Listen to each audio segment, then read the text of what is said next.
Project Warlock has been sitting in my library unplayed for a very long time, so I figured, well, I got one game with Project in the title done, might as well do the other one. So here we are, yapping about Project Warlock, a Doom, Wolfenstein, Hexen-inspired first-person shooter that harkens back to the shooters of old.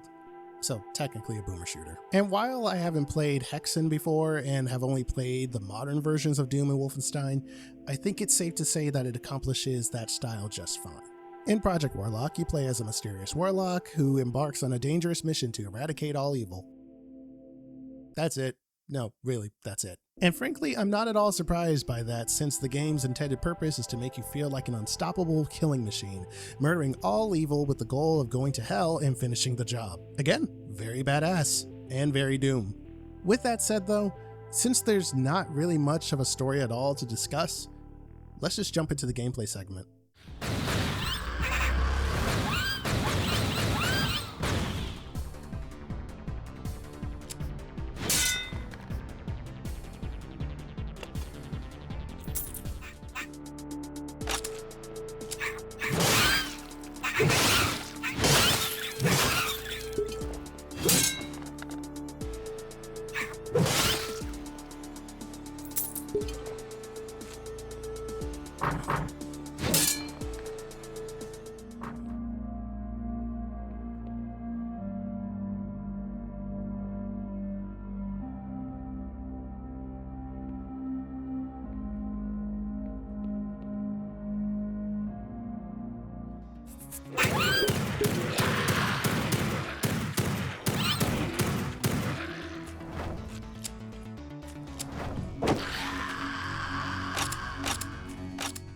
If you've played any old school styled shooter, then you know what you're getting here. But for those who haven't played one, I'll break it down for you like this. Think of your standard shooter, remove the ability to reload, have a wide selection of weapons at your disposal that you will use, and package the gameplay into a labyrinthian level-based structure where it's easy to get turned around and get lost. And there you have it, the general formula on the surface level. None of those are a bad thing, of course. Not being able to reload makes you conscious of how much ammo you're burning through and forces you to use other weapons in your arsenal to conserve ammunition until you get more for that specific weapon type that you want to use. Personally, had this been the first game I encountered that did that kind of thing, it would have thrown me off, and I definitely still clicked my, the R key on my keyboard to like reload just off of sheer instinct, but you get used to it eventually. To piggyback off of that, having a lot of different weapons provides a varied amount of ways to dispatch your enemies. You can also upgrade them over time in the game. As you get a new one, you're provided with 2 different kinds of that weapon, each with their own benefits. I believe you can buy both upgrades, but I only really bought one upgrade per category of weapon, or per weapon in each category, because, I don't know, I just didn't want to use the points on getting both versions if I'm just gonna, I'm assuming, equip one version of the weapon over the other. But if you wanted to get them all, I'm sure there might be a way. I don't know. I haven't found all of the secrets in the game to get the unlock points to possibly do that. By the way, there are unlock points that are associated with this system. And to reflect on the third point I made earlier, there is a mini-map in the top left corner intended to help you navigate each level, but personally, I didn't find it very useful outside of a few instances. Sometimes getting lost also, in my opinion, helps you stumble into secrets when you're not looking for them. So that's nice, but at that point, that's me ignoring the map and kind of just doing my own thing. The mini-map is helpful at times if you find yourself maybe in a pinch. It's gotten me out of trouble or kept me from going in circles and finding doorways that I otherwise probably wouldn't have found as quickly, but it's not like those doors are marked on the map. I just see a hallway and I'm like, okay, there's a hallway there. That means there must be a door there. Oh, I see. Okay, cool.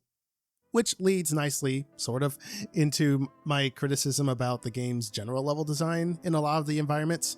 They are varied, but sometimes they can look samey individually. Some levels are better than others, and some are easier to navigate than others. But that doesn't mean the game doesn't occasionally fall into the trap of, oh boy, a gray level. where I have to find a gray door with a specific gray sprite on it. I'm gonna miss it like 12 times, but I'll find it. Going back to combat, you also don't have a reticle, which can make aiming a little tricky, but you get the hang of that pretty quickly as well.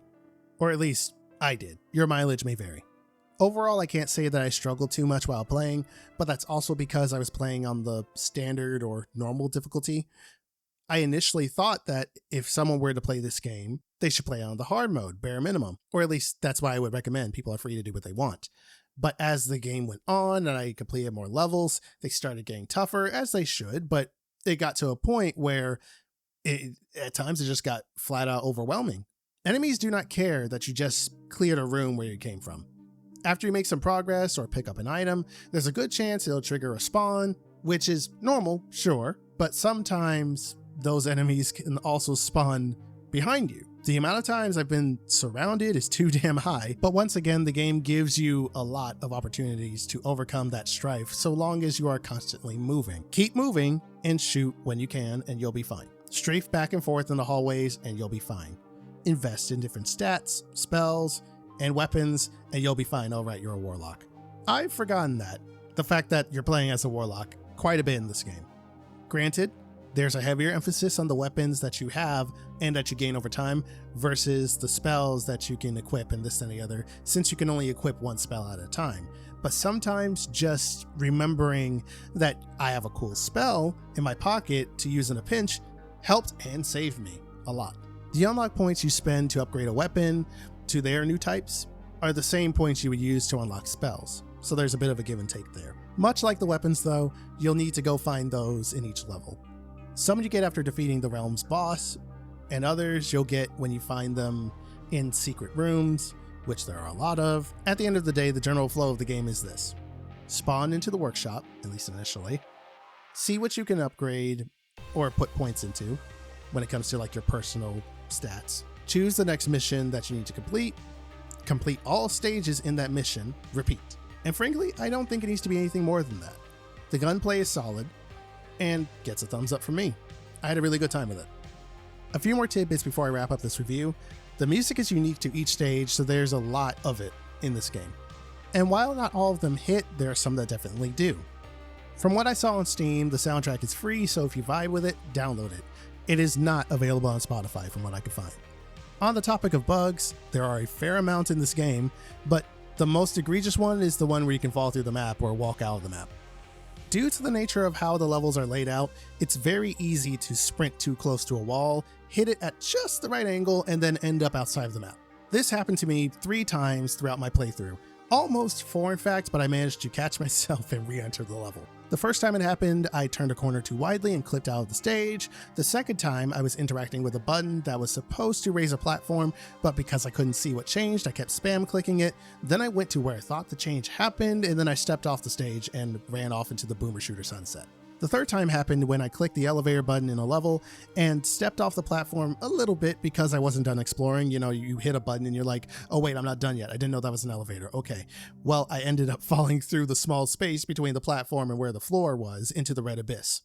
So you hear all of those things and think, wait, isn't that bad? And the short answer is yes, it's very bad. The long answer is it depends.